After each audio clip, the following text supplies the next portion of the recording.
Assalamualaikum warahmatullahi wabarakatuh. Salam Pramuka. Salam Kitri.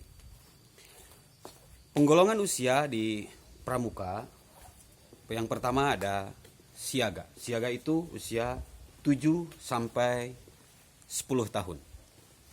Dan kemudian golongan berikutnya penggalang. Penggalang itu usia 11 sampai 15 tahun. Dan selanjutnya golongan penegak. Penegak adalah usia 16 sampai 20 tahun. Dan yang untuk peserta didik yang paling tinggi ada golongan pandega, yaitu usia 21 sampai 25 tahun. Masing-masing golongan ini ada tingkatannya. Oke. Untuk siaga golongannya ada 3, yaitu siaga mula, siaga bantu, dan siaga tata.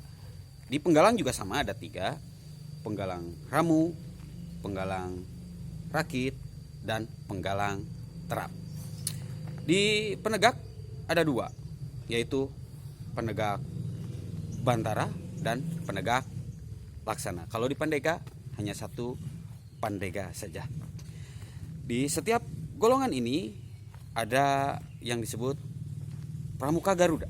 Pramuka Garuda golongan siaga, Pramuka Garuda golongan penggalang, dan Pramuka Garuda golongan penegak, dan selanjutnya. Tentang syarat-syarat Pramuka Garuda, untuk syarat Pramuka Garuda golongan siaga sudah pernah saya upload di video sebelumnya. Untuk syarat-syarat golongan lain insya Allah nanti akan saya upload. Nah, ini penggolongan. Kemudian ada golongan pembina. Golongan pembina itu usia dari 26 ke atas. Tetapi sebelum usia 26 pun bisa menjadi pembina ketika seseorang sudah menikah. Nah, gitu. Kalau sudah menikah, otomatis dia menjadi seorang pembina. Gitu. Ada satu kesulitan untuk di SD ini. Untuk di SD sulit memisahkan antara siaga dengan penggalang. Kenapa? Berbagai faktor sebetulnya.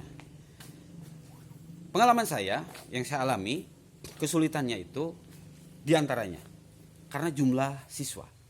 Pernah saya membina di mana siswa kelas 6-nya itu jumlahnya hanya 7 dan kelas 5 hanya 9. Putra-putri itu.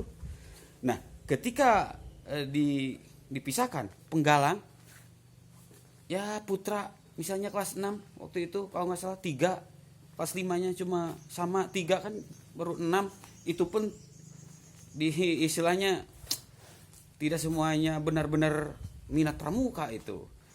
Ya kalau kita butuh 8 otomatis harus nyari lagi kemana lagi, masa ke sekolah lain. Ya udah, saya ambil dari kelas 4 yang usianya memang masih siaga. Jarang lah untuk saat ini, jarang kelas 4 itu usia penggalang. Karena kalau masuknya kurang 7 tahun, ya rata-rata 11 tahunnya itu kelas 5, bahkan ada yang kelas 6 baru penggalang. Itu kesulitannya. Jadi bukan tidak tahu, kami di tingkatan SD itu bukan tidak tahu, penggalang para pembina yang lain bukan tidak tahu, tapi salah satunya itu. Di kampung kan jumlah siswa ini kadang-kadang menyedihkan.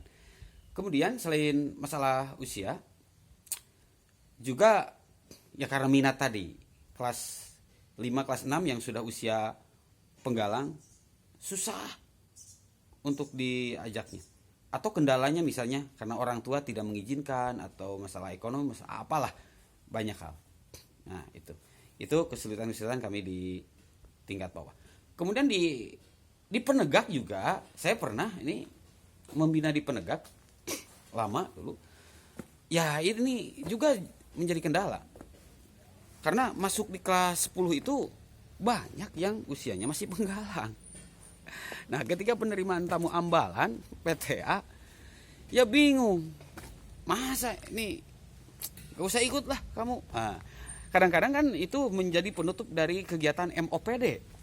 MOPD kan semua siswa ikut. Nah, di penutupannya biasa ada MOP, masa orientasi pramuka begitu.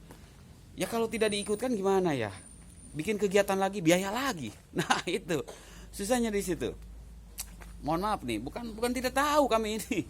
Bukan tidak tahu masalah penggolongan. Bisa ya, tapi ya masalahnya begitu. Mungkin sekian dulu curhat ini mah ya, curhat.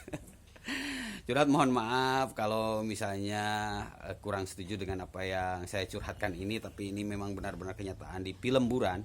Karena ini channel ini pramuka di Pelemburan, beginilah adanya di Pelemburan. Banyak faktor untuk penghambat kemajuan, tapi sebetulnya insya Allah lah kami juga terus berusaha untuk terus melangkah, terus maju, terus memandu, tidak akan berhenti gara-gara hal-hal sepele seperti itu. Oke, sekian dulu video kali ini. Wassalamualaikum warahmatullahi wabarakatuh. Salam pramuka, salam Kitri.